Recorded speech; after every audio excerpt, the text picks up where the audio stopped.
Hello ವೀಕ್ಷಕರೇ, ಇವತ್ತು ನಾನು ಚಿಕನ್ ಸಾಂಬಾರ್ ಮಾಡುವ ವಿಧಾನವನ್ನು ತೋರಿಸುತ್ತಿದ್ದೇನೆ. ಮೊದಲಿಗೆ ಟೊಮ್ಯಾಟೊ, ಮೆಣಸಿನಕಾಯಿ, ಈರುಳ್ಳಿ, ಬೆಳ್ಳುಳ್ಳಿ, ಶುಂಠಿ, ಪುದೀನ ಮತ್ತು ಕೊತ್ತಂಬರಿ ಸೊಪ್ಪನ್ನು ತಗೊಂಡಿದ್ದೇನೆ.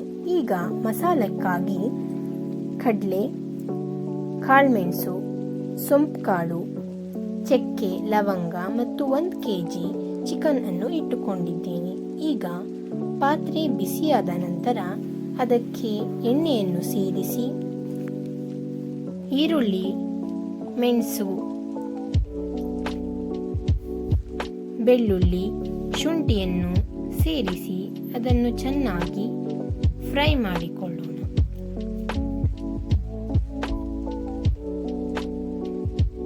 ಈಗ ಮಸಾಲಕ್ಕೆ ಇಟ್ಟುಕೊಂಡಿರುವ ಹೋಲ್ ಮಸಾಲವನ್ನು ಸೇರಿಸಿ ಚೆನ್ನಾಗಿ ಮಿಕ್ಸ್ ಮಾಡಿಕೊಳ್ಳೋಣ.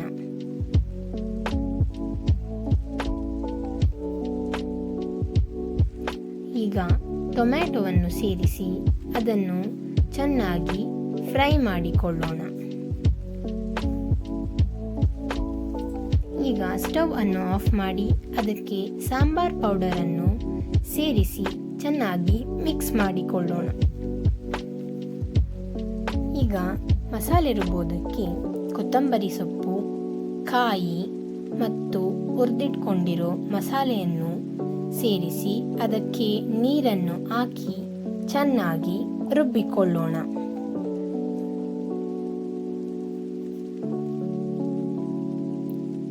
ಈಗ ರುಬ್ಬಿದ ಮಸಾಲೆ ರೆಡಿ.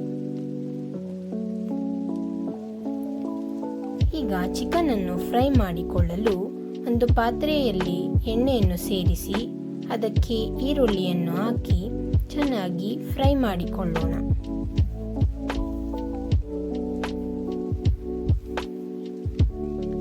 ಈರುಳ್ಳಿ ಫ್ರೈ ಆದ ನಂತರ ಇದಕ್ಕೆ ವಾಶ್ ಮಾಡಿದ ಚಿಕನ್ ಅನ್ನು ಸೇರಿಸಿ 5 ನಿಮಿಷಗಳ ಕಾಲ ಬೇಯಿಸೋಣ.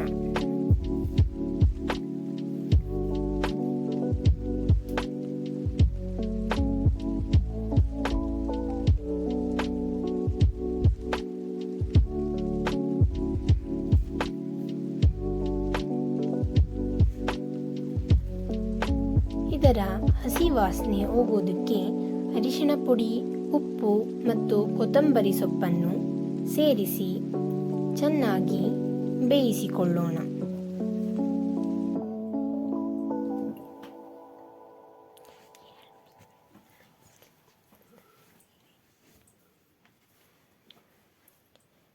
ಚಿಕನ್ನಿನ ನೀರು ಕಡಿಮೆಯಾದ ನಂತರ ರುಬ್ಬಿಟ್ಕೊಂಡಿರುವಂತಹ ಮಸಾಲೆಯನ್ನು ಸೇರಿಸಿ ಇದಕ್ಕೆ ನೀರನ್ನು ಹಾಕಿ 10 ನಿಮಿಷಗಳ ಕಾಲ ಚೆನ್ನಾಗಿ ಬೇಯಿಸಿಕೊಂಡು ಅದಕ್ಕೆ ರುಚಿಗೆ ತಕ್ಕಷ್ಟು ಉಪ್ಪನ್ನು ಹಾಕಿ ಲಿಡ್ಡನ್ನು ಕ್ಲೋಸ್ ಮಾಡಿ ಚೆನ್ನಾಗಿ ಬೇಯಿಸಿ.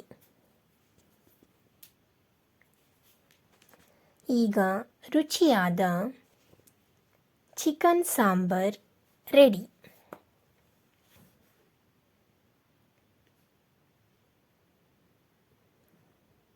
ಈ ವಿಡಿಯೋ ನಿಮಗೆ ಇಷ್ಟ ಆದರೆ ಲೈಕ್ ಮಾಡಿ, ಶೇರ್ ಮಾಡಿ, ಸಬ್ಸ್ಕ್ರೈಬ್ ಮಾಡಿ ಮತ್ತು ಬೆಲ್ ಬಟನ್ ಅನ್ನು ಕ್ಲಿಕ್ ಮಾಡಿ.